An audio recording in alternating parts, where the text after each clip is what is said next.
volg my voorbeeld. Ons lees Filippense 3 van vers 17 af. Volg dan my voorbeeld en let op hulle wat so leef volgens die voorbeeld wat ons aan julle gestel het.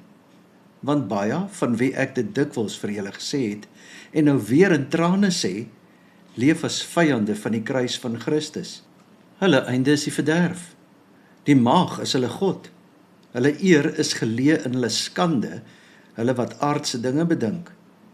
Ons burgerskap is egter in die hemel, vanwaar ons as verlosser die Here Jesus Christus verwag. Hy sal ons nederige liggaam verander om gelykvormig te word in sy verheerlikte liggaam deur die krag wat hom in staat stel om alles aan homself te onderwerp. Daarom, julle vir wie ek lief is en na wie ek verlang, my vreugde en my kroon, geliefdes, staan dan so vas in die Here. Ek wil vir julle eers vertel van die olifante. In 'n poging om 'n trop olifante in 'n wildtuin uit te dun, het die wildtuinbestuur besluit om van die ouer bulle van kant te maak en 'n groep koeie en jong bulle na 'n ander plek toe te verskuif. Dit was nie lank voor die renosters in die area doodgemaak is nie. Nie deur wildiewe nie, maar deur die jong olifantbilletjies wat hulle manlikheid wou bewys. Een olifant het selfs 'n trop georganiseer wat toeristebusse aangeval het. Om die probleem op te los, het die bestuur besluit om 'n paar van die moeilikheidmakers te skiet. En voordat hulle dit egter gedoen het, het iemand met 'n beter oplossing na vore gekom. Hulle het 'n paar ouer bulle uit 'n ander area in die probleemarea losgelaat. Die ouer bulle het dadelik die jonger bulle onder beheer gebring. Dit was duidelik dat die jong billetjies nie geweet het hoe om in die dag-tot-dag lewe op te tree sonder die voorbeeld van ouer olifante waarby hulle kon leer nie. Leer deur voorbeeld is nie net beperk tot die diereryk nie. Net soos die jong olifante, ouer olifante as 'n voorbeeld nodig gehad het, het ons as mense ook voorbeelde nodig. Ons het rolmodelle nodig. Ons moet rolmodelle wees. Voorbeelde is kragtig, negatief en natuurlik positief. Ons kyk na ander, ons leen hulle gedrag, hulle waardes, hulle gewoontes, dikwels sonder om eers te besef dat ons dit doen. 'n Onlangse studie het getoon dat daar 3 dinge is wat 'n mens nie in 'n klaskamer kan aanleer nie. En dis leefstyl, waardes en houdings. Mense tel dit op deur die naaap van rolmodelle. Dit is nie 'n swakheid nie. Dit is hoe God ons geskep het, as wesens wat leer deur gemeenskap, deur nabootsing, deur waarneming. Die vraag is dus nie of ons rolmodelle het nie, die vraag is, watter rolmodelle het ons en watter rolmodelle is ons? Watter soort rolmodel is ek? Want of ons dit wil erken of nie, iemand kyk na jou. Jou kinders kyk na jou. Die mense rondom jou kyk na jou. Die mense by die werk kyk na jou. Die jong mense in die gemeenskap kyk na jou en hulle leer om jou leefstyl, jou waardes en jou houdings uit te leef. Onthou die ou gesegde, woorde wek, maar voorbeelde trek. Kinders sien, kinders doen. En mense kinders is baie meer geneig om te gaan waarheen jy gaan, as waarheen jy wys. Paulus se uitnodiging, volg dan my voorbeeld. Paulus plaas vandag hierdie saak van voorbeeld op die tafel. Filippense 3 vers 17, volg dan my voorbeeld en let op hulle wat so leef volgens die voorbeeld wat ons aan julle gestel het. Paulus is in ons teks besig om saam met die gemeente in Filippi te worstel oor hulle identiteit as gelowiges, wie hulle is, hoe hulle leef, hoe hulle behoort te leef, waarheen hulle op pad is. En in hierdie stryd moedig hy hulle aan, volg dan my voorbeeld. Onmiddellik wil my sê, wag ou maat, is jy dalk nie 'n bietjie voor op die wa nie? Jy matig jouself daarom so 'n bietjie aan. Dink jy vir een oomblik dat jy beter is as ons gewone mense? Nee wat Paulus, vee maar eers voor jou eie deur. Maar dit is nie wat Paulus bedoel nie. Paulus is baie bewus van die feit dat hy self maar 'n feilbare en gebroke mens is. Lees maar Romeine 7, daar worstel hy eerlik oor sy eie stryd met sonde en swakheid. Hy sê in 1 Timoteus 1 vers 15, Christus Jesus het na die wêreld gekom om sondaars te verlos, van wie ek die heel grootste is. Maar waarvan hy ten diepste oortuig is die feit dat God bestaan, dat hy deur Jesus Christus sy lewe verander het en dat die krag van die Heilige Gees in hom as Paulus werksaam is. Hy is so oortuig van hierdie gebeure in sy lewe, dat hy die gelowiges in Filippi oproep om sy voorbeeld na te volg. Nie die voorbeeld van sy suksesse nie, maar die voorbeeld van sy bereidwilligheid om sy lewe op die spel te plaas, ter wille van die evangelie. Terwyl hy in die tronk sit, skryf hy hierdie brief vol vreugde en bemoediging. Dit is die voorbeeld. Nie 'n perfekte lewe nie, maar volhardende geloof te midde van lyding, swaar kry en onsekerheid. En dan voeg hy iets pragtig by. Let op hulle wat so leef volgens die voorbeeld wat ons aan julle gestel het.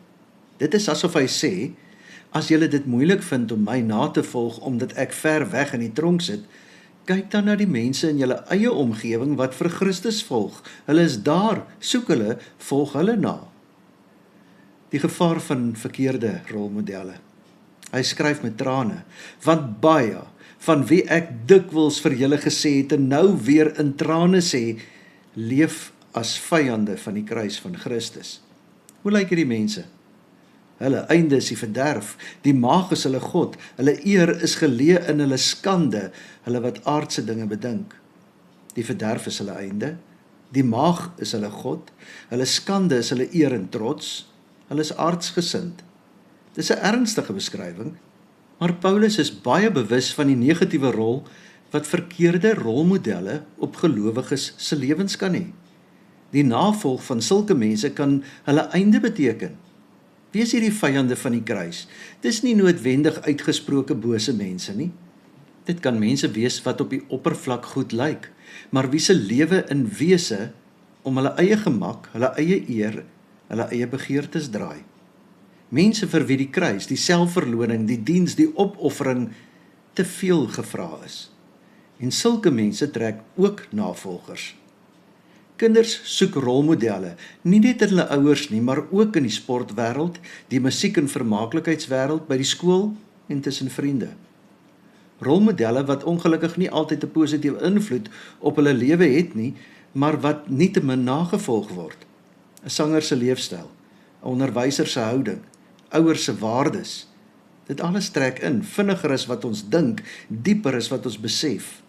Paulus sê, julle is burgers van die hemel, julle het 'n ander paspoort. Filippense 3 vers 20, ons burgerskap is egter in die hemel, vanwaar ons as verlosser die Here Jesus Christus verwag. Filippi was 'n Romeinse kolonie, en die Filippense was trots op hulle Romeinse burgerskap. Dit het voorregte meegebring, 'n identiteit, 'n manier van leef. Om 'n Romeinse burger te wees, het beteken dat jy anders gedink het, anders gepraat het, anders geleef het. Paulus gebruik hierdie beeld en sê, julle het nog 'n groter en beter burgerskap. Julle is burgers van die hemel. En dit moet sigbaar wees in hoe julle leef, hier, nou, op aarde. As burgers van die hemel moet gelowiges hulle hemelse identiteit voorop stel en dit elke dag prakties uitleef. As kerkmense leef ons oral anders, omdat ons self in Christus anders is, en lyk ons rolmodelle ook anders. Die vraag wat Paulus eintlik vra is, hoe lyk jou voorbeeld? Sien mense 'n verskil in jou voorbeeld? Luister mooi, sien die mense rondom jou 'n verskil in jou lewe? Sien die mense by die werk 'n verskil? Sien jou kinders en kleinkinders 'n verskil?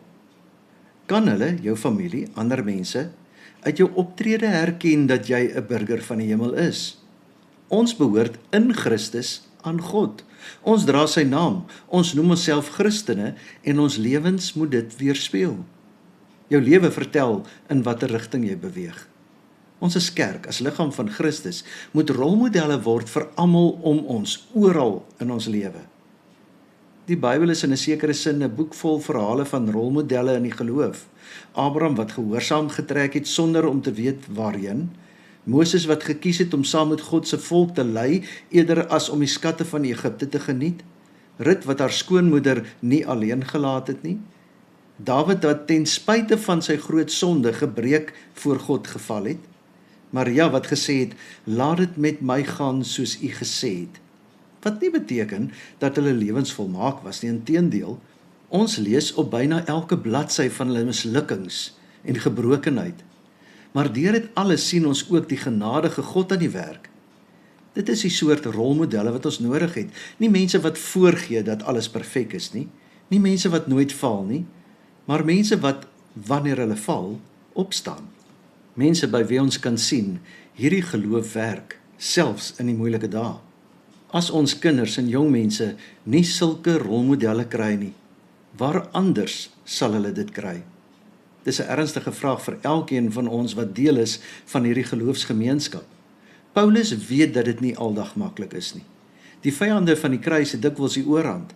Die versoekings van 'n aardse leefstyl is 'n werklikheid en aanloklik. Die druk van die wêreld wat 'n ander rigting inbeweeg, is geweldig.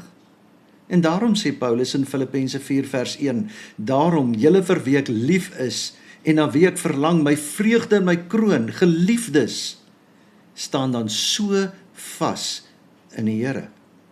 Kyk hoe vol liefde hierdie oproep is, my vreugde, my kroon. Hierdie gemeente is vir hom 'n vreugde, hy is trots op hulle, hy verlang na hulle.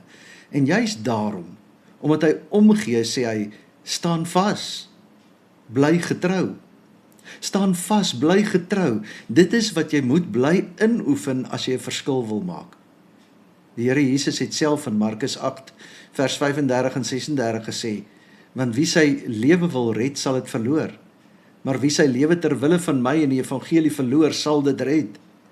Wat baat dit 'n mens immers, as hy die wêreld as wins bekom, maar sy lewe verloor?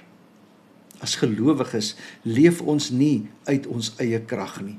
Ons weet immers hoe broos ons is, wanneer ons dit alleen probeer doen. Maar dit is juis die evangeliese belofte, Christus gee die krag. Op die pad van geloof het ons almal rolmodelle nodig. Ons moet hulle met wysheid kies.